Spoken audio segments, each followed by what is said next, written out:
Good evening, everyone. Welcome. Does anybody have a pulse or what? Was that a great win or was that a great win? Uh, I don't want to go into a rant, but there are some good points and there's some bad points. But we'll enjoy it for a few minutes. Um, it was nip and tuck. They showed some grit for a change, and it is really about time.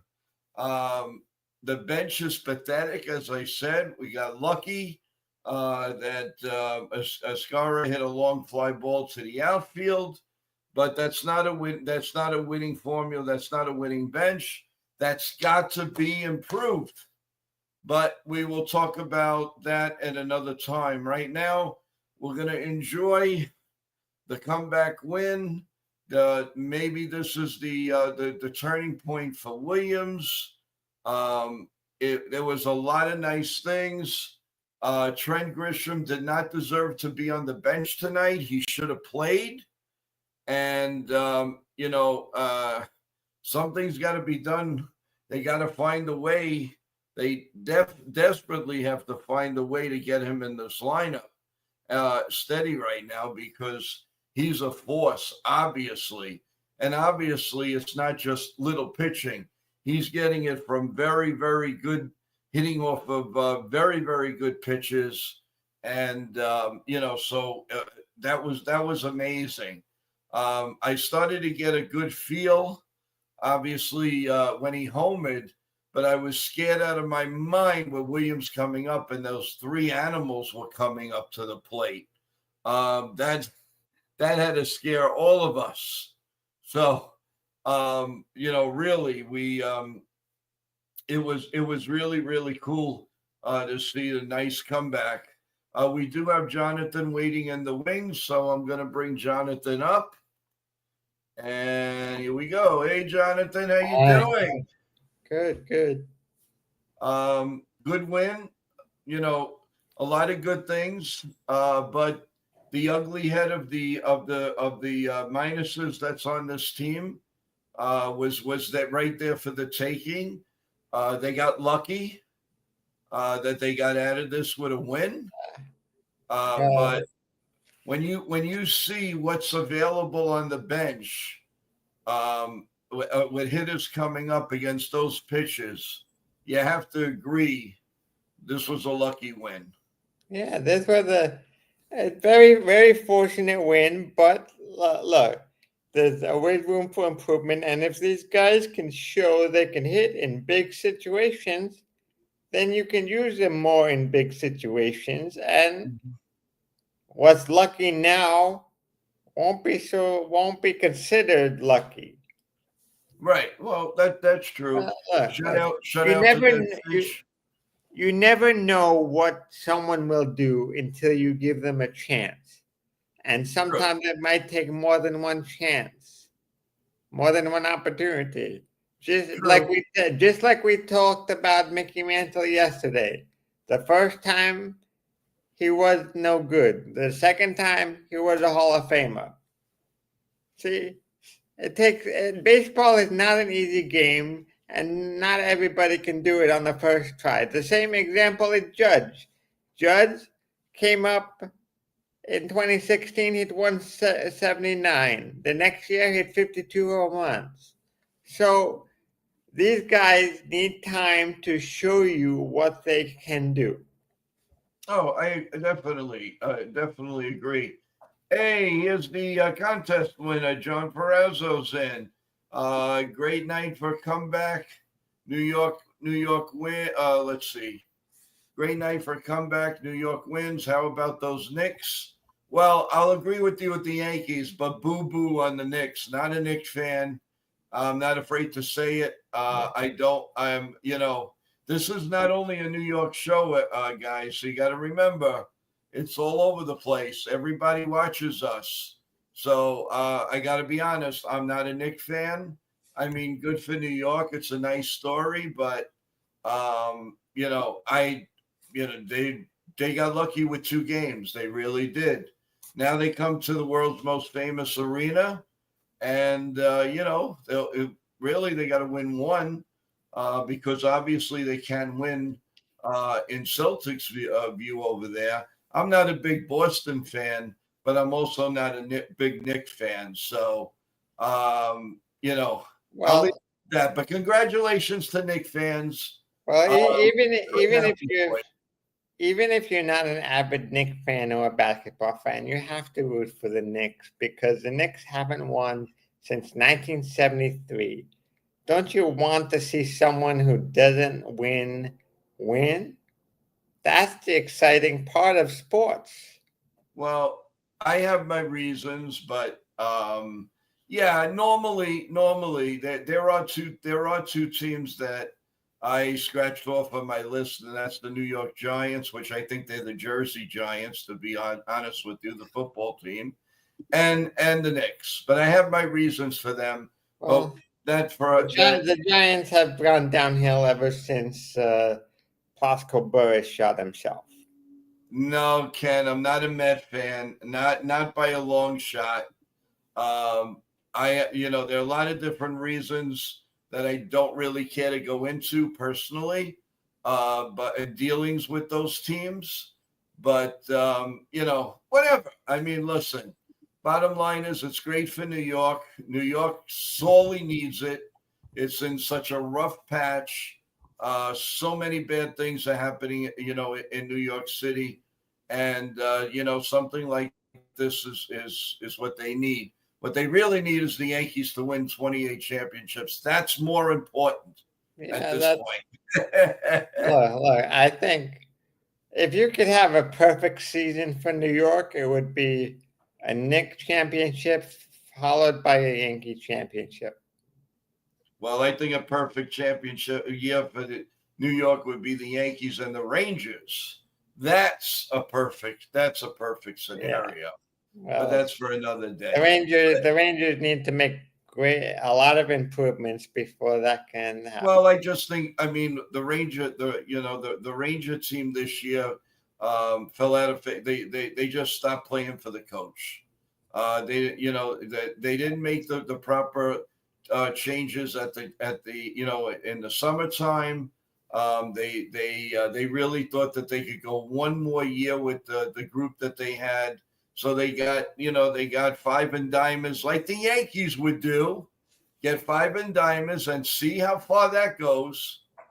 Yankees went a little further than the Rangers, but it doesn't do you any good. But anyway, that's for another day. Let's talk about Max Fried, Jonathan. Max Fried is the Cy Young Award winner, hands down, in May. Cy Young. Oh yeah. The only problem with today in Max Fried is he didn't get the win. Yeah. Well, he didn't get the loss either, which is nice. This reminds me years ago. I know you're too young for this, but the year that Ron Guidry had when he went 25-3, he had years like this, and there was only one guy that hurt him in two games, and that was Larry Parrish of the Texas Rangers. Just had his number, beat him with a ninth inning home run, beat him with a double, 2-1, 3-2. Guidry never was out of a game. So this is what it looks like to me. Yeah. If I know my baseball history, they didn't use the relief pitchers like they do now until, I don't know, sometime in the 80s. Right. That's true. Because I think, well, I don't know, but I think Lee Smith was the first real permanent closer. Yeah. Okay. Yeah. No, you're right. Well, of course, I was very young when that happened. This was probably in the 80s somewhere. Right. But closing didn't really become something official until probably the late 80s. Yes, I agree with you.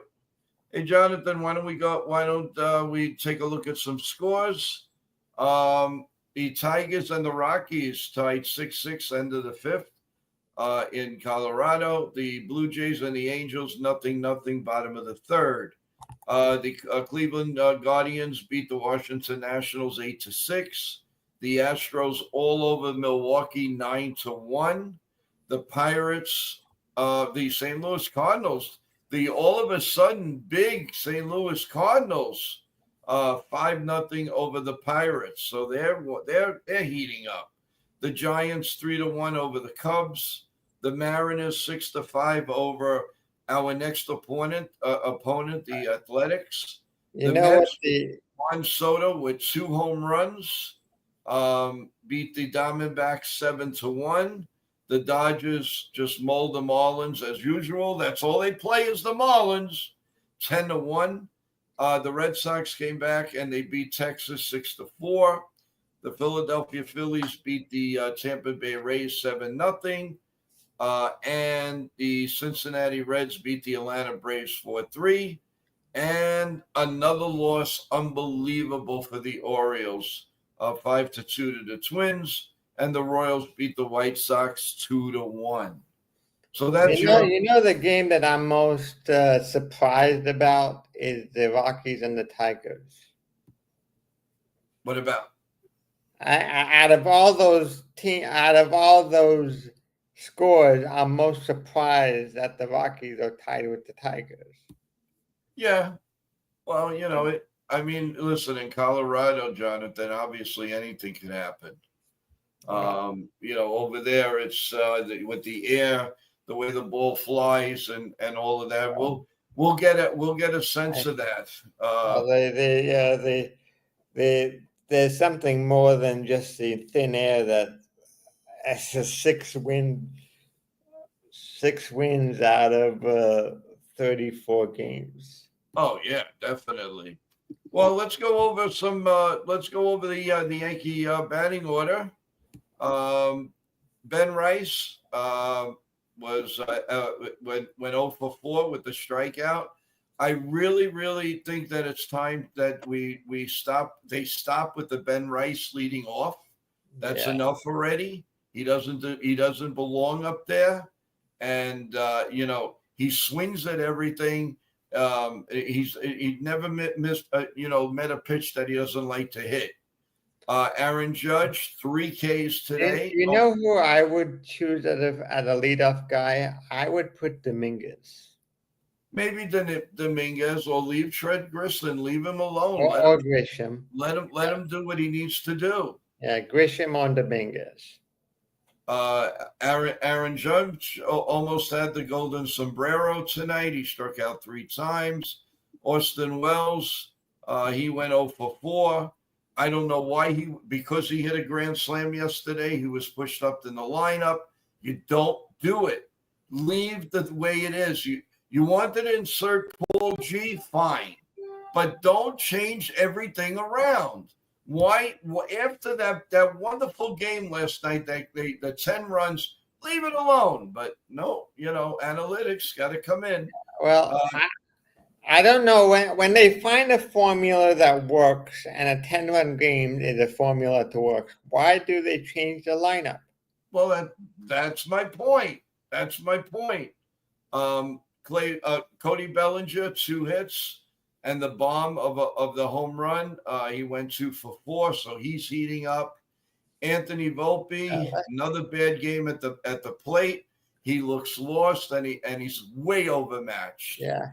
And something's got to be done with that. And I've been saying that over and over again. He is overmatched, folks. Yeah. This isn't Derek Jeter.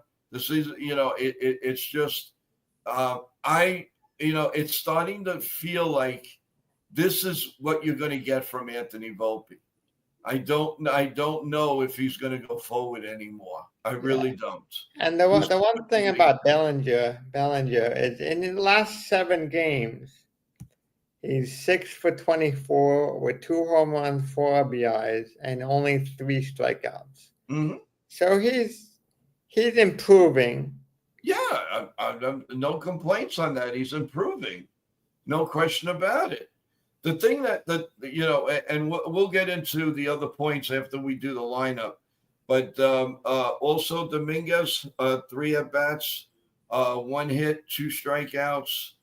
Cabrera, 2 at bats, 1 run and no hits.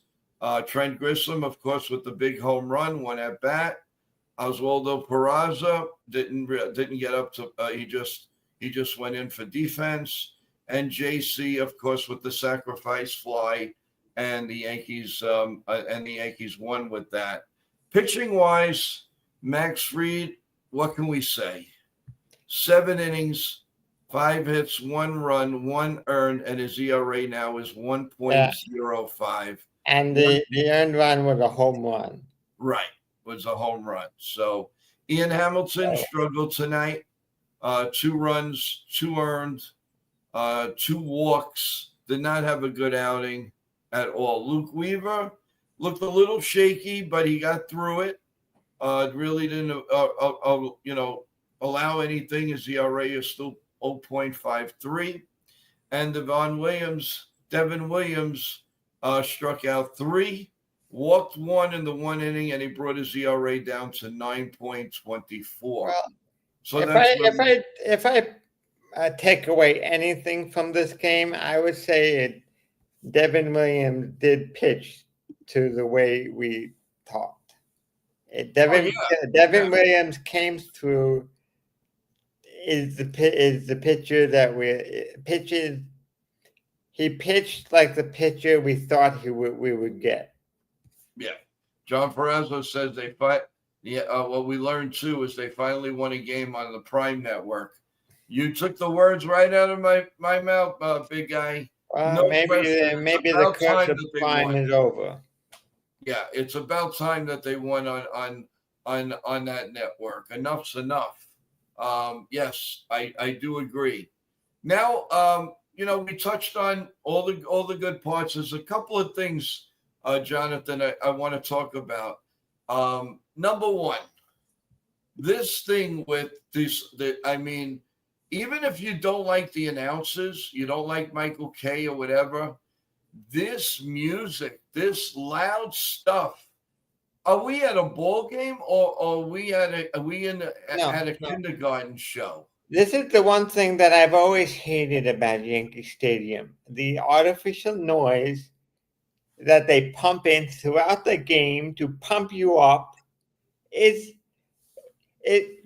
I remember they were talking about things that help fans get into the game. Making background noise is not helpful. If I were to give one suggestion to Major League Baseball and to clubs, do not try to pump up the crowd with artificial noise or anything like that. If you want to have some fun during the 7th inning stretch, do it between innings. Yes, that's okay. But not during a big at bat.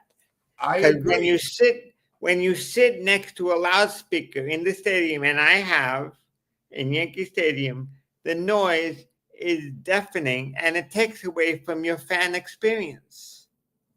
No, when the Yankees are up, I can understand, the "Let's Go Yankee" chant, stuff like that.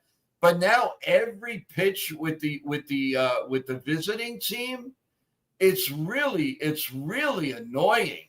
And you get to the point you don't even hear the announcers. I mean, a lot of times we don't want to hear, a lot of people don't want to hear what Michael Kay is going to say anyway. But that's not the point. Whoever thought of this idea really should be canned. I'm serious. Well, I'm also not fond. I understand why they do it, but I'm not fond of having 5 different networks or streaming services to see all 162 games. If you have a service, yes, you're getting paid for it, but you should at least have. Maybe they should have one universal service that just you pay a yearly fee like they have in Gotham, where you can get all 4 sports teams. Why not have a one service where you can watch all the games where you pay a one-time yearly fee? That's exactly what I said yesterday. Well, we got So, Ken from the Ugly Truth waiting and patiently, so we're going to bring him up. And here we go. Hey, Ken, how you doing? How was your bowling night? I rolled a 600 series. It's not As bad. I predicted, and you said, "Oh, because of the weather and this and that." Listen to Uncle Joe when he talks. He knows what he's talking about. Well, before I get on to that, I noticed that your Yankees neon sign is up and lit, and it looks pretty good, brother. yes. Thank you. Love it. I What absolutely the hell's love going on with your StreamYard? I don't see the chat once again for the second night. I don't either. I don't know, guys. I really don't know. I have it. I haven't touched anything. I don't understand. Welcome, Sean Browning. How are you? To the chat. We'll touch on that, I guess, later on, guys. But I don't understand it. I really don't. Well, there. I'll put everything up on here for you guys. What a game the bench came through with. Yeah, I agree. But didn't you scratch your head when you saw what the Yankees had left on the bench as opposed to the Padres or any other team? I mean, I was like, you got to be kidding me. You got to be kidding me. Well, when Stanton comes back, the bench will be deeper. Oh, I should hope so, because you know what, guys, it can't get any worse. Kudos to Oscara. You know, he won the game with a fly ball. They got very lucky in tonight's game. We know that. And but my God, you know, it was unbelievable. But Ken, did you get to see most of the game? I watched all of it on my cell phone at the bowling alley. Oh, okay. And so I will tell you, this promised to be a pitcher's duel, and it didn't disappoint. And I will definitely tip my hat to Dylan Cease. Everyone had talked that he was having a bad start to the season. Well, he looked pretty damn good to me tonight. I mean, he held us in check for 5 freaking innings until Cody got to him in the 6th. Yes. So I'm hoping that the kid isn't hurt, because they did pull him on an injury. Let me. The good thing is that he was on the bench afterwards, talking and stuff like that. So he might have gotten a twitch. He might have, and I guess they'll deal with it with an X-ray. I guess maybe after the game. I just don't want to see any more good pitchers going down, for a long count like we've suffered this year. Exactly, and more's happening. I mean, every time you see in the you see on X, or you see in MLB trade rumors, this one's going on the and I believe the Dodgers. I can't think of it right now, but they just got another injury. But yes, they keep playing the Miami Marlins. It won't matter. I mean, I just can't wait until we see the Dodgers against, I don't care who it is, the little leaguers. I'm tired of seeing that. Enough already. But this game showed that the team had intestinal fortitude. They had courage to come back. This Padres team coming into this series was 23-0 when leading after the 7th. Yep. Well, now they're 23-2 because they led after the 7th and lost back-to-back games. Right. The Yankees faced some fireballers coming out of that damn bullpen and was able to get to them. That 3-headed monster, though, they're scary. They are absolutely scary. It just goes to show. Padres have a good team, a good system, and a good team, and they will be around for a few more years. I don't think. I mean, imagine if they would have had the regular Bogarts, the Bogarts that was there. Really good, really solid player for the Red Sox. I mean, he's going downhill, I think, every year. He's not as good. And, his flaws show, no question in my mind. But those 3-headed monsters are ridiculous. I mean, to me, that is a very, very good. And Merrill, the first thing I said was that he looks exactly like Freddie Freeman. And then Michael Kay, of course, said it. Oh, he looks like Freddie Freeman. Yeah, he does. Well, I will tell you what. I will tip my hat to that kid for the shot that he got on Freed. That was a monster hit into the damn bullpen. Yes. Jackson Merrill. Yes. Yeah, no question about that. Yes. So, I'll tell you what, that kid, Merrill? yeah, Jackson Merrill. That kid finished second in the voting behind Skeens for Rookie of the Year last year. Yeah. The Padres gave him a huge contract. They've got him locked up for 10 years. Yeah. And that kid is for real. That's what I would hope the Yankees do. If the Yankees have a great prospect that has a good season after 1 or 2 years, they need to lock him up long term. I know the Yankees don't like to do that, but they have to learn from other teams, and that's the only way also to lower the payroll over time. No, I very, very much agree with that. 100%. But the energy. What was really cool, that the fans were behind. I mean, obviously Williams is on the Yankees, so they're going to be behind them. But there was a comfort zone there a little bit, and in a way, I'm kind of glad they're going away, because he's going away, on a solid note. The team's going away on a solid note, and that will bode well for this road trip, this West Coast that usually is not in our favor, but every year's a new year. So, and obviously we are starting in Sacramento against the Athletics.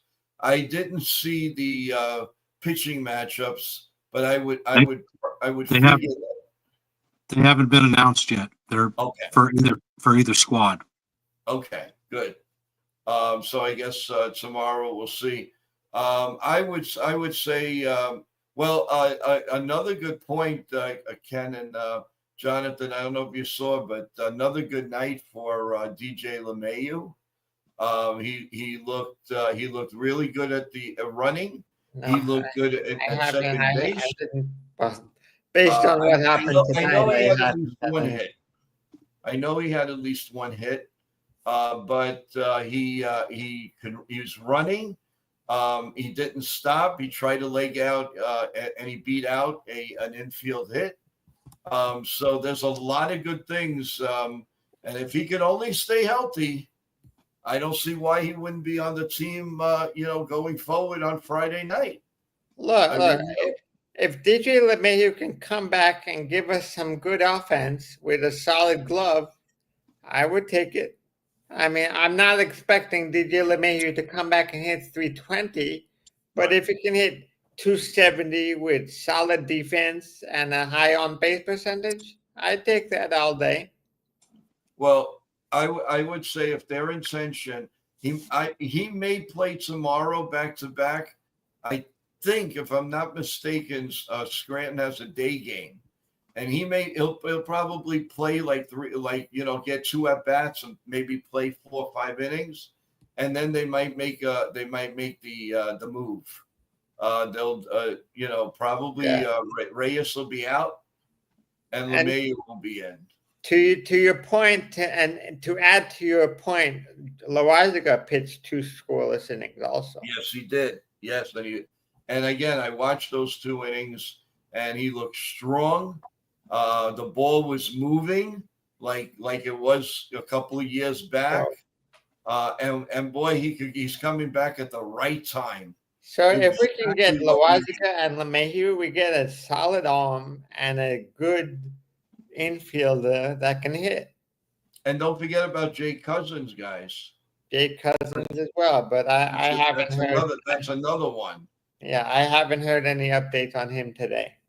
No, but he was pitching.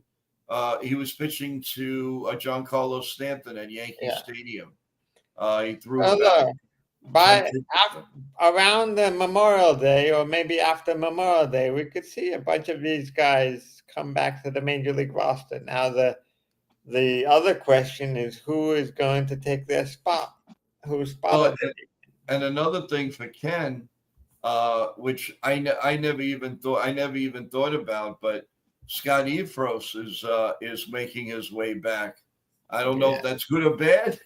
I don't know how long that'll last, but this has to be the last hurrah for this guy. If he gets close and gets hurt again, I don't think you'll ever see him in pinstripes again. What are your thoughts? Well, Scotty Frost reminds me of Kevin Brown. Well, Kevin Brown. Well, that's not a good reminder. That's not a good reminder. No.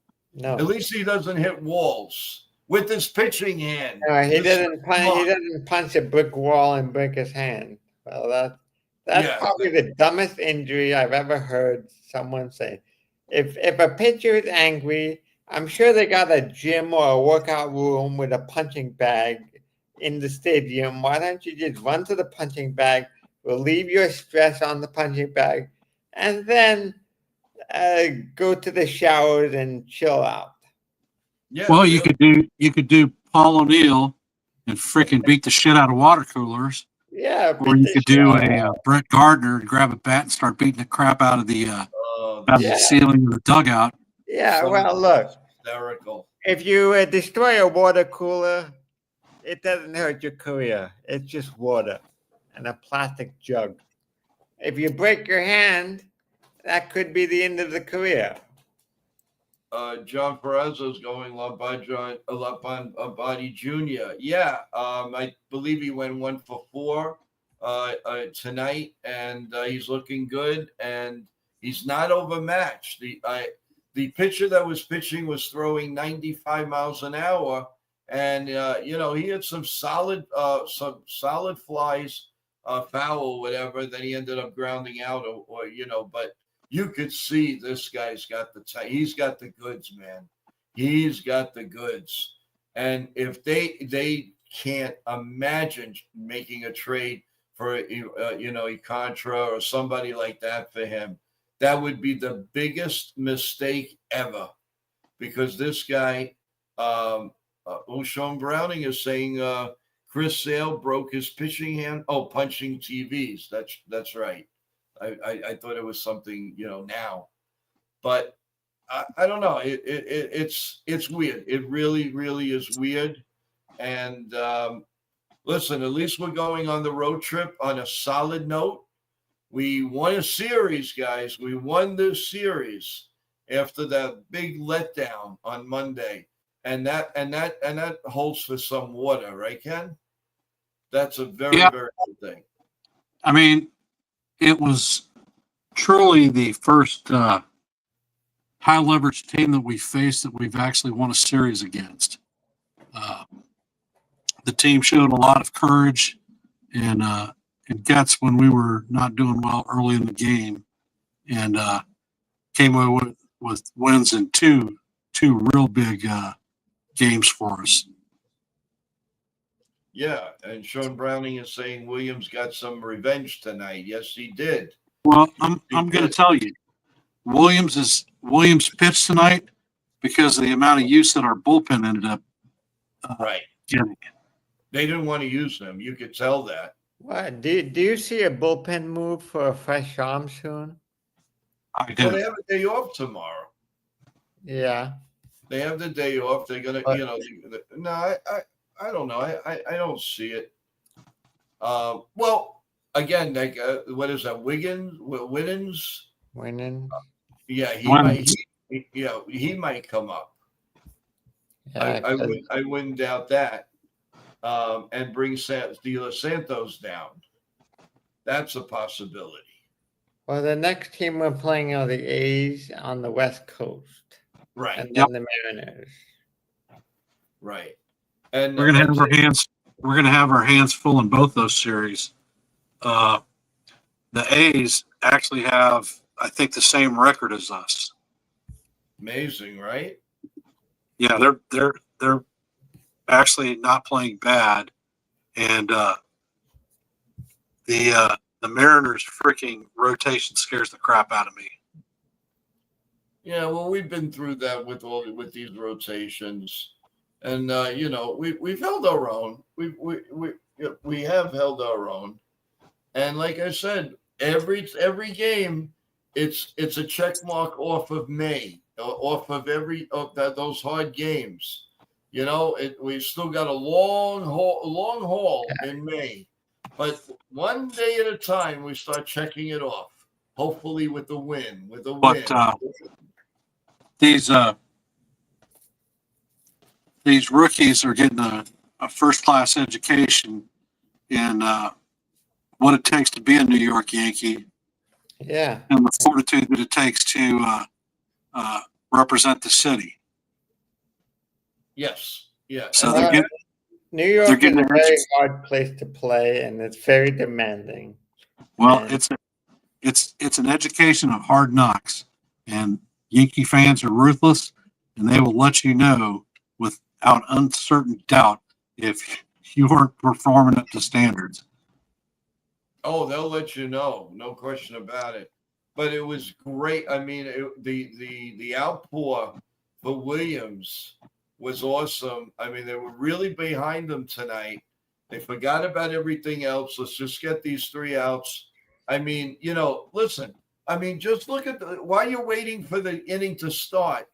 Look what he had to go up against. Already a man on second, and then the three animals coming up. What do you think our chances were at that point? Slim to nothing. Actually, Well, look, Williams. I'm sure Williams likes high pressure situations, and maybe this is a game that he becomes a pitcher that we thought he would be in April. the only hitter out of those 3 that I was actually concerned about, it wasn't Tatis because Williams has handled him throughout his career. It was freaking Machado. Machado just seems to get that damn hit. He's done it to us since he was a freaking Oriole. Oh yeah. And I hate seeing that guy come up in a leverage situation because 9 times out of 10 we get screwed. And when he was able to punch the button on Machado, I was like, all right, we're sitting good. Oh yeah. No, I in agreement there. You know, all I know is that if we were walking out of the bullpen, you know, seeing, oh my God, I mean, luck would have it. Hey, listen, if nothing else, it had to boost up his system because he got out of that with not only the 3 guys, but the man on second base. I mean, come on, what were the odds? The way he's been pitching, you could have went 80,000 to 1 that they were going to score. And you know, baseball is is such a funny game. Yeah, That's why I love it so much. I got an update on Cease. Here it says from the manager, he's dealing with a right forearm cramp. Yeah, what it looked like. It looked like a cramp. The way they maneuvering and all that, and they just sat him on the bench. Thank you for the update, as always. Yeah, I mean, I'm not familiar with pitching injuries when it comes to cramping. I know the more serious injuries of shoulder and elbow. Usually for pitchers, where you get cramps at is in your damn legs. Yeah. Yeah, that makes When it's sense like because that's where the legs is where all the power comes from. Yes. Yeah, that's generally where you see pitchers get cramped. As a matter of fact, one of the pitchers that we faced off against from the Diamondbacks, Merrill Kelly, he's been pulled from 3 games this season with cramps in his legs. Wow. Well, again, you know, we don't want the worst for him. We want him to come back, and you know, pitch what he can, and Yankees win fair and square. So, you know, that was good. The De Los Santos guys. Do you like his makeup? What do you see about this guy? I Am I like still that. Yeah, you're here. Yeah, because my screen went blank. No, you're here. No, I can see Oh. you. I see Okay. it now. All right. I'm back. I- I see myself. With regard to Del Santos, he is always near the strike zone. He's competitive when he's pitching to hitters. And he's the type of pitcher that I'm not anticipating is going to freaking walk the farm. Gotcha. Yep. No, you're right. John Ferrazzo is saying, I'm going to bring it up. Bogart kills what was pretty good when he was a Red Sox too. Yes. Yeah. I was just saying about that, John. Bogarts is not the same player, and he's lucky he signed that big contract. And I'm so happy that the Yankees stayed away from that because, I mean, I could be wrong. He can now go out there and get 10 straight hits, but I do think he's on the downside of his, on the downside. He has not shown much the last couple of years, for sure. The Padres tried to move his contract in the offseason. Right. And didn't have any takers. Well, no one's gonna. What did he sign? A $280 million contract? Yeah, that's a big one. Yeah, because the Padres, no one is going to take that contract. That contract is almost similar to Giancarlo Stanton. It's too much for a player out of his prime. Yeah. Well, I mean, Bogarts, unless you sell the farm and offer to pay part of the contract, no one will give you anything. right. But the difference is Bogarts usually is healthy, and Giancarlo, he's always got something. Yeah, going on. I understand, but in the amount of money, no one likes to take on another person's money. I mean, Oh, exactly. Then- While we're on the stream, everyone, we're about 40 minutes in. I want to, just ask everybody, please push the like button, please, the notification, and of course subscribe to the channel as we keep growing and doing a lot of different things. So a lot of wonderful things are happening. And we have some really good reporting here, some good podcasters that are on the show, and of course you, the people like Jonathan.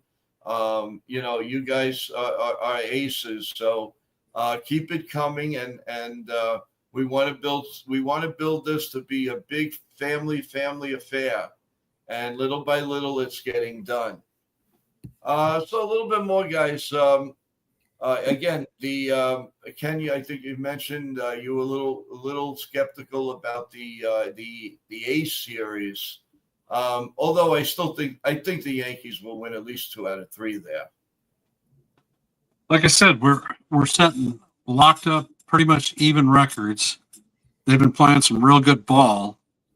We're going to their house where they seem to be playing better on the road than they are at home. I think they actually have a losing record at home.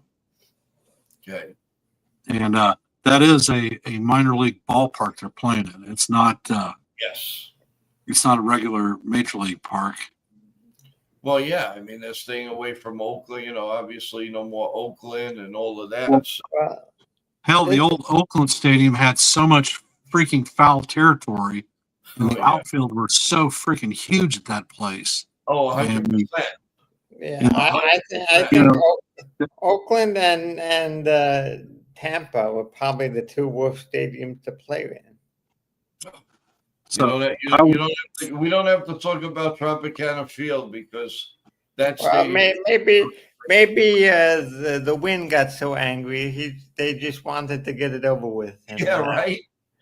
Yeah, but yeah, no, I've actually attended games in the Trop, Yankee games there, and I hate that park. I hate the roof.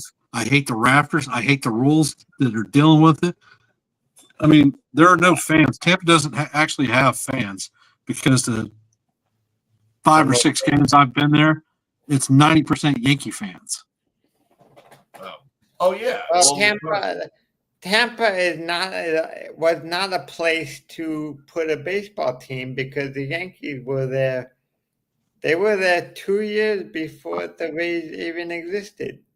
Mhm. So for 2 years, you had the Tampa market in spring training, and once you establish a market, you can't get rid of it, especially a market as big as the Yankees. Have you ever been to George M. Steinbrenner Field? Yes, I had my 21st birthday in George M. Steinbrenner Field. I went to a game. Oh, cool, nice. Those tickets in spring training there, they were freaking expensive as hell. Yeah, a friend of mine bought them for me, and I went with my mom. I still got a pair when we went in 1995. I think it was $21. It was main level, a little bit past third base, like the 10th row, something like that. Yeah. And I have the first program, all of that, and it's really cool. But yeah, no, the prices, even an exhibition game. I mean, come on, you're gonna Those spend $300. It's crazy. the tickets over to Yankee dugout, about 10 rows back, are $100 a pop for a spring training game. Yeah, that's insane. That's insane. Yeah, I mean, And you're gonna pay training- that money. Save that for the regular season, folks. Why are you give? I mean, I know you want to go exhibition. You get a lot of interaction with the players and all, but damn, I'm not going to give them $300-400, and the game doesn't even mean anything. Well, I took my at that time it was my granddaughter because my grandson was only a year old. But I took my granddaughter, three of my boys, myself, and my wife. What year You know, was that? huh? What year 2 years or 3 years ago. it? Hey, welcome back, Real Bill. How you doing? Yes, you are fixed. Obviously, you're on, aren't you? Welcome back. Bill We was applaud figuring. you. We applaud Yeah. you. You're back. know I you think I did the saw good him on thing. this morning. Yes.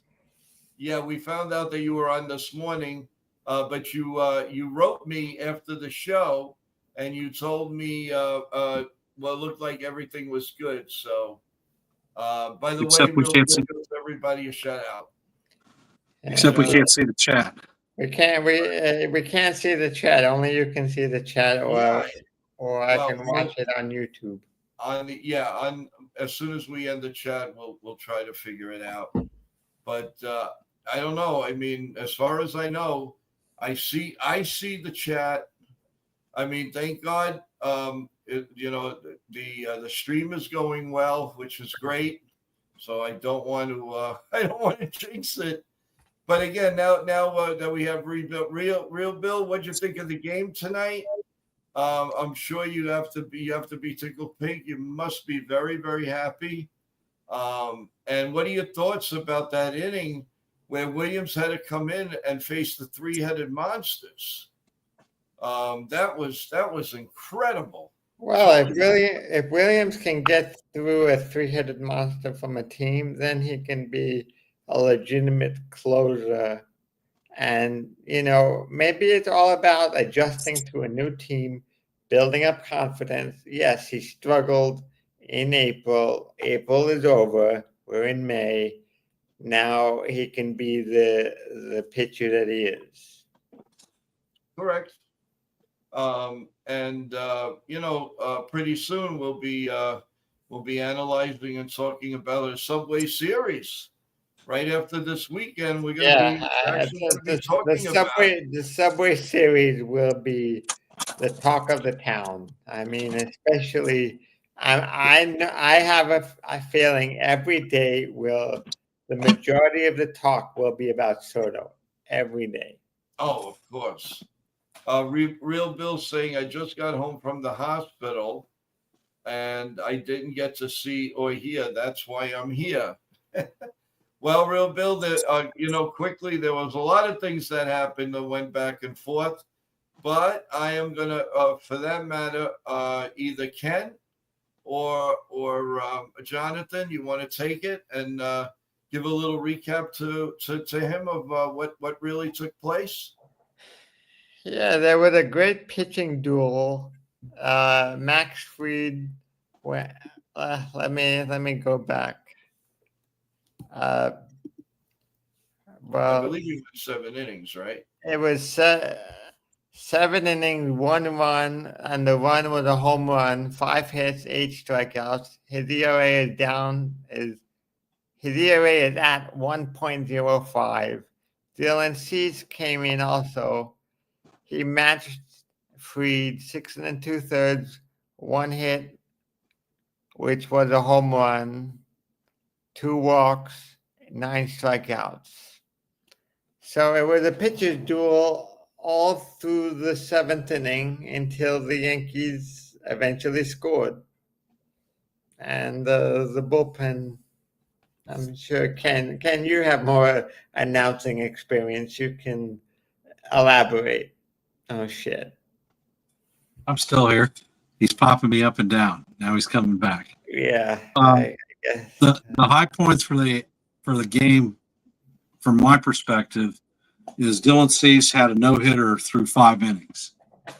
He gave up 1 hit and 1 run. That was a solo shot by Cody Bellinger. Then Cease left the game injured. Ended up in the top of 8. The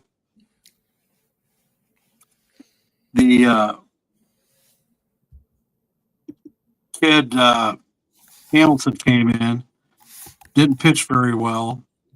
They ended up bringing in Luke Weaver. Weaver didn't get it done. He gave up a hit and a sac fly that cost 2 runs. So in the middle of the 8th, the score was 3-1. In the bottom of the 8th, Trent Grishbaum came up and hit a 2-run homer into the second deck to tie the game at 3. We went 0 frames in the 9th. Ended up going into extra innings. Maldonado made the last out in their half of the 9th, so they pinch ran with them with some fast kid. I don't know the guy's name. And Lockwood. Lockwoods. And Devin Williams. Yeah, Lockridge is also a former Yankee farmhand.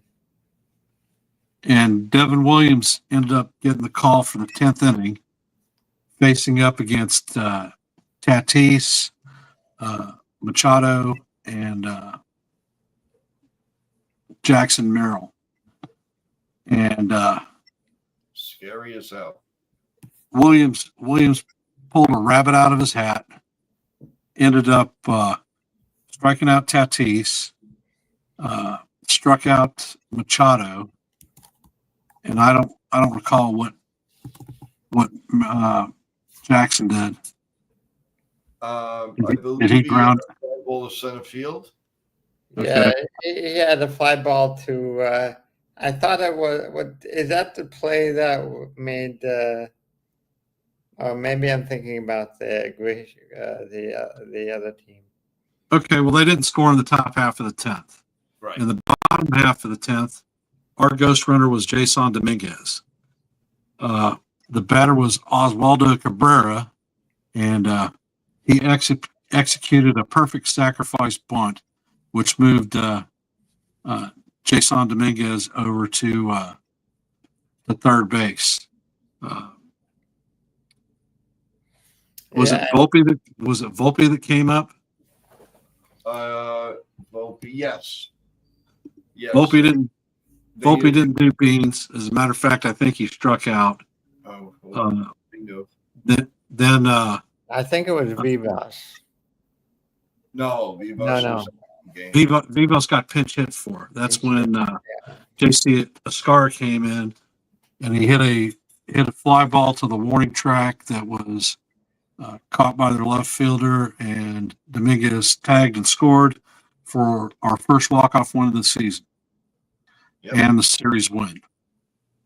The bottom line is we have a great record when Max starts the game. That's the bottom line, according to John.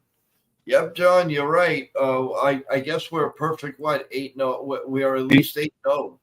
8-0 on the season when Freed starts. Incredible.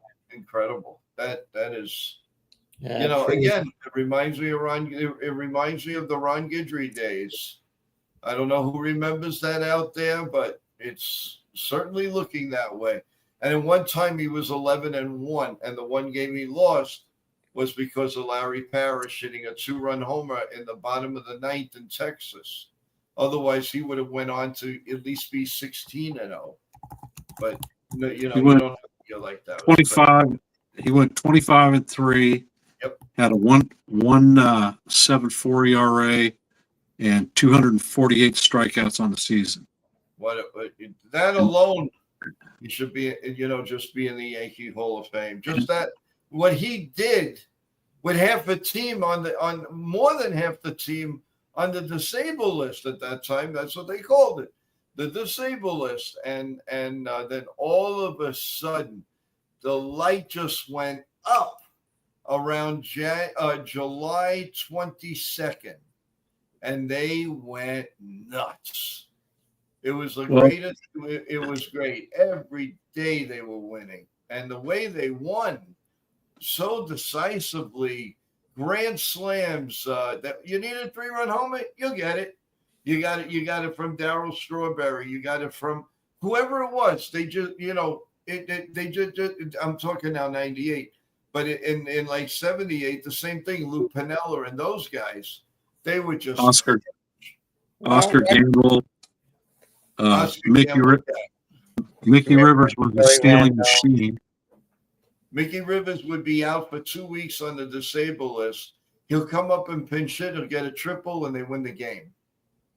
And another thing, we couldn't win to save our lives in Oakland, but then Mickey Rivers came around, and in like the 8th or the 9th inning, with a man on third, he would hit a chopper to short, and just beat it out at first. Yankees take the lead. Sparky Loud comes in, or Goose Gossage, game over. And so it's amazing. The other guy that was really clutch was Roy White. Roy White. He always seemed to come up with big hits. Had the weakest arm in left field, but he sure made up for it in other ways. He was a great, very, very good left fielder. Very good, but had absolutely no arm, nothing. I mean, he literally just threw it into the shortstop. Also, in the next series in Oakland, was facing two former Yankees, in Sears and Severino. Yes. Well, we faced Sears last year, and he looked like fucking Nolan Ryan. He kicked our butts. But the year before, but the time before that, he got killed. I remember there was one game he got mauled by the Yankees, and one he pitched very well. That I know. Real Bill is saying White was a Gold Glove man with a rubber arm. I loved him. Yeah, it was very, very, very hard player not to like. And I remember his last year after the '79 season, he went to Japan, and because the Yankees were on the verge of signing Dave Winfield, and so he left, and that was a sad time. I mean, Roy White was a big contributor. Him and Willie Randolph, even though Willie spent a lot of time on the IL at that time, the DL, they were big contributors. Big contributors. The big mistake the Yankees made in the 80s is they kept signing free agents rather than developing their own players from the minors, and they lost so many draft picks as a result. Because of trades. Not because of trades. They were getting the old fogies. They were getting the. They were signing old free agents, and they were losing draft picks as compensation for signing old draft picks. Yeah, they were signing names. Names that were good for the past, but it wasn't good for their future. And they traded Willie McGee. That trade was made during the World Series of '78. Yeah, we look at that time, it was only paper and your local news and maybe sports phone. Yep. But all of a sudden, says Yankees make a trade. They acquired Bob Sykes and they traded Willie McGee, and it was like, why did they do that? Or how do you make a trade during the World Series? And that's what happened. And, Because the rules were a lot different back then. yes, Yes. it was well. I don't know. I don't know if anybody in the chat knows this, but when they first started the free agency, they used to have the all the general managers and the owners went to one of the big hotels in New York, and every team had to pick. You had to tell everybody who you were bidding for.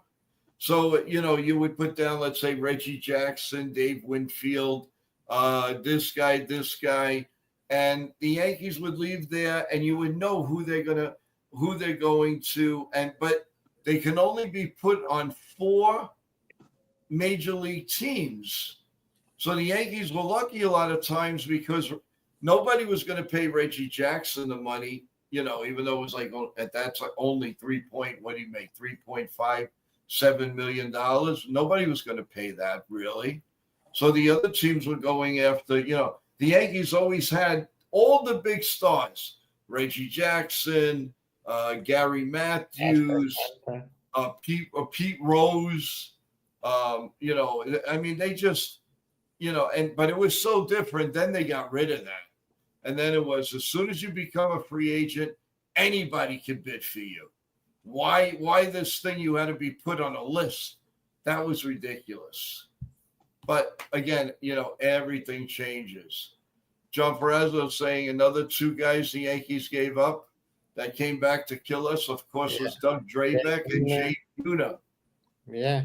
That's another name But, on the flip side, in the mid 74, 75, they picked up Chris Chambliss. They picked up Greg Nettles, Lou Piniella. These are the guys. And like they did in the early 90s, they picked up Paul O'Neill. Everybody thought Wade Boggs was finished. And he's still. Well, that's Gene Michael. Once Gene Michael really took control when George Steinbrenner was suspended for life for baseball, but he managed to get back in. Yeah, that's another thing. He got suspended, and he brought back, but they never brought back Pete Rose. Wow, look at this writing from Real Bill. I was in the 78 draft. George wanted me. I told NFE about it last night. When I blew out my knee, George still brought me to the house. My first son was on the way, and I failed the physical. Wow, that's some story, Real Bill. Wow, awesome. Now, are you talking? Now, is he talking about football, or going to a football team, or going to a baseball team? What is it? It has to be baseball. Okay, yeah, because it says the 78 draft. I guess George Steinbrenner had nothing to do with football. George had his mind everywhere. I know. Oh, Bill, if you were drafted in 78, we probably would have heard from you, and maybe the 1980 wouldn't be so bad. Wow. It would be awesome, Real Bill, if you had do you have a picture or something that you can send over, where you played, or batting average or something. Oh, we would love to see that. That would be awesome. And we got to talk to you about it. That's a really great story. I wish maybe we should invite him up to the panel. Yes, Real Bill. That would be great. We would love to hear your story and everything. That's what we're here for. The family wants to hear, everything. John Ferrazzo saying, don't forget about Scott Brocious. Yeah. Remember Scott Brocious, when the Yankees got him, they were killing Cashman because he was the number one player of the year before with the lowest average for a starting third baseman for any position. He only batted like 198 or 218. Everybody thought the Yankees were nuts to go and get Brocious, and they did, and he went absolutely ape And at they it. won 3 World Series because of it, and almost a fourth. And that first year, do you know how many clutch hits he had? Homers. I can't tell you. It's crazy. And Sean Browning saying Tino Martinez. These are wonderful. These are so great memories. Absolutely great memories. Ken, I'm sure things come back to you. You've been a Yankee fan for a long time. Yep. You remember those days, those hits. I remember going to Yankee Stadium, and I mean, every day there was something different. Chris Chambliss would come up in the bottom of the eighth or the bottom of the ninth, tie game. We're down by one. He'd get the home run. He'll get the double. They were so clutch. You just never wanted that team to end. Absolutely crushed. Fellas, I'm going to Yeah. hop off. It's getting a little late for me. Okay. And I got I think I'll agree with you, but Okay, guys. I've got Tomorrow morning, hopefully, we'll see you for breakfast and Yankee talk, and maybe even before then, we'll see. We'll try. We'll try the issue of why you're not seeing the chat. We'll get into that. We'll see what the story is. All right. Thank you, guys. Good night. Good night. I'll be up for a couple more minutes. okay. Take care, guys. Thank you. Good night. All right. So it's us now, guys.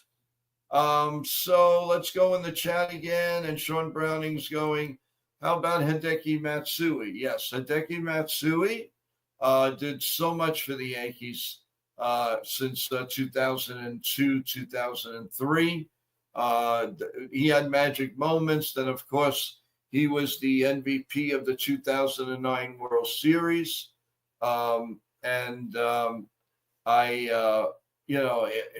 It's amazing how many World Series big stars the Yankees had, and the next year they were gone. It all started with Jim Leyritz in '96. He was the big hero with the big home run in Atlanta, and he had some clutch hits, and he was not re-signed. He went. Then and even before that, Sparky Lyle single-handedly got the MVP and Cy Young in 77. He was gone in 79. I mean, absolutely insane. Hideki Matsui wins the MVP, single-handedly beat the Phillies in that last game, and he got how did he get treated? He ended up signing with the Angels, and we gave him the ring when the Angels came to Yankee Stadium that next year. So that was so. Sometimes do you really? I don't know if you want to be the MVP of the Yankees, the year of, because you're usually gone. And it was, and another thing, if the Yankees would have won, Juan Soto would have been the MVP, and he was going to be gone. So it's really funny that the Yankees can't keep a World Series MVP. Of course. Yes, they did get to keep Reggie Jackson for a couple of years more. You're correct. So listen, folks, wrapping up. Again, tomorrow morning we'll be on at 8 a.m. to Coffee, Bagels, and Yankee Talk. Please, so set the alarm. Come and join us. We'll go over everything that went, anything you missed overnight, and from there, we will have. We will probably do a show later in the afternoon. Obviously, there's no pregame and there's no postgame tomorrow, but there could be news coming out. So look for that. Look for the notifications. That's why it's important. Subscribe, subscribe, subscribe. Press the like button, and we will and we'll have a grand time together. We will have another contest. We will talk about that in the next day or so. So there's a lot going on, and without you, it cannot be done. So, Real Bill, we're glad you're back, and Sean Browning, John Ferrazzo, Jonathan, you name it, CD Cards. Thank you so much. I know there's quite a few of you out there that don't like to talk on the chat. Totally understand, but at least let me know something and press that like button. I really, really appreciate it. So everyone, for tonight, of course, stay safe. Good night to each and every one of you. You're all special in every way. And let's go Yankees. It was a great win. And let's sleep on it. Wake up with a nice pot of coffee and Yankee talk at 8 a.m. So good night, everyone. Thanks for being here. You're the best. Take care. Good night.